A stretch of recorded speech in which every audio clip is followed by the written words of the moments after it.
out of wire. Now you'll notice these two wire Lisas, that's me, are different sizes. This is written on a smaller size. This is written larger. This is 18 gauge wire, which you can see is thicker.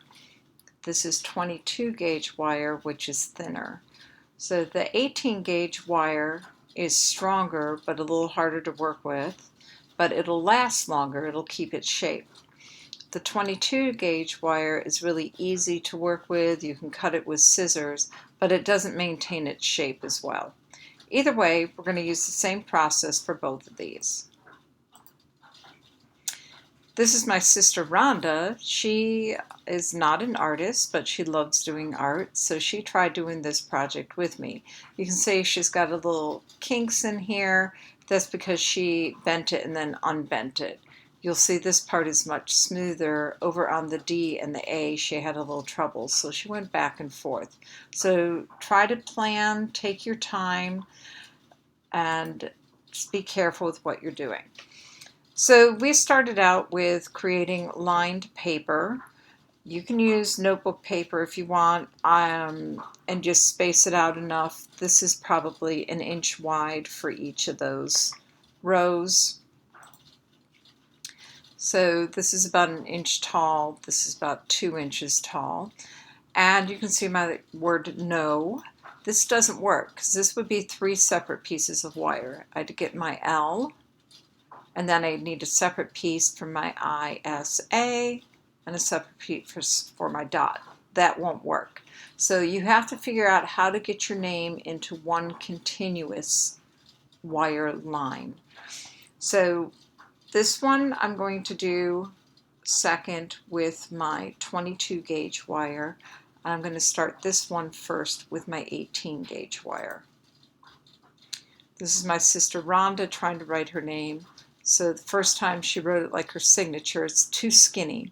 You have to make your letters nice and big and round. So when she got down to here, she finally wrote her name correctly. You can see there's nice loops. It's nice and smooth how she's written it. She's not trying to do a total signature. And then she wrote it bigger right here. She had trouble writing big. So don't be afraid to get a pencil out and erase and adjust things if you have an issue with that. We then measured out 3 feet of string.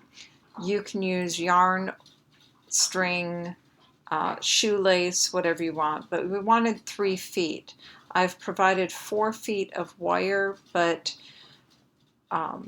if you used 4 feet of string, it would take more wire. So we're going to use 3 feet of string. Make sure you measure your name accurately and make sure it's under the 3 feet, and then you will have enough wire guaranteed.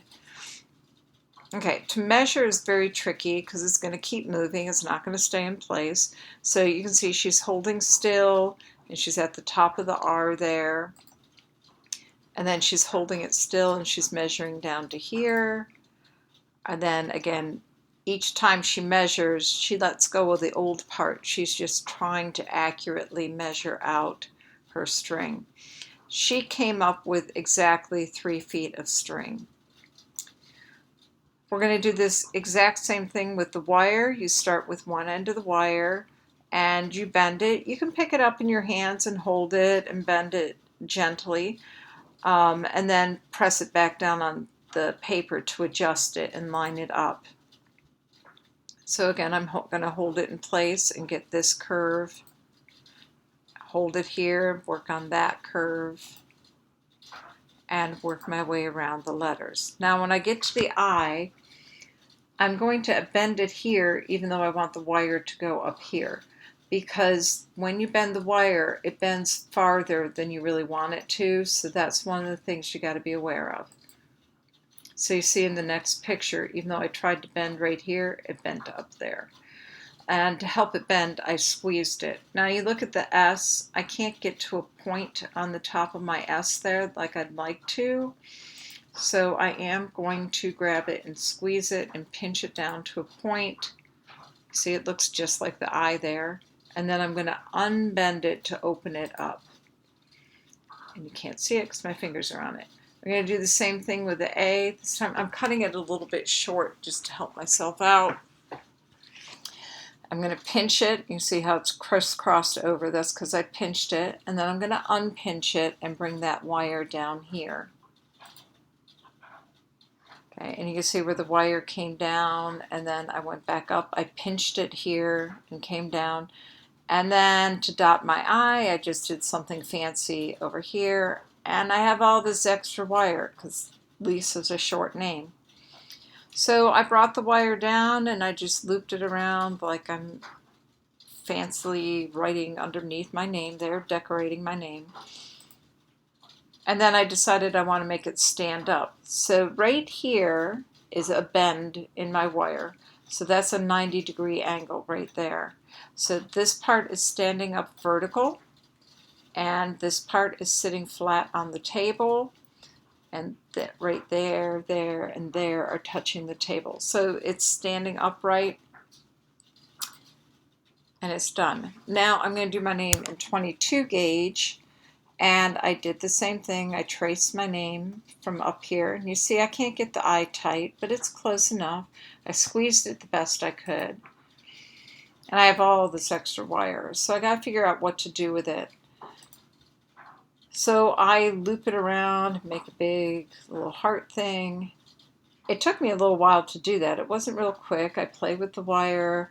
I ran it through my fingers to smooth it out. When you get kinks in it, if you just run it through your index finger and thumb, you can smooth the wire out. Now I could have left it flat. Let's see if it's flat in this picture. No, I don't have finished. I could have left it flat and just hanging on the wall. I could have hung it on a nail right here. But again, I put a bend right here. So this part is all vertical, standing straight up. And this part is flat on the table, supporting it, making a stand. So there's my two projects together. Again, my 18 gauge wire, about 2 inches high, and my 22 gauge wire, just about 1 inch high, with all that extra loop-de-loop stuff. And again, I could have left it flat and hung it on the wall. That would have been fine. Now here's Rhonda. She had a little challenge on her D and her A there. And it's standing up. This is her 90-degree angle right here, so this part's looping forward. And that's her 18 gauge and her 22 gauge. And this is laying flat. It's on her kitchen stove. But she could leave it just like that and hang it on the wall and balance it, maybe put a nail here and let it hang on the wall, or thumbtack. She decided she liked seeing the shadow, so she put it on top of a little box on her mantle. And that's the end. So I hope you have fun with this,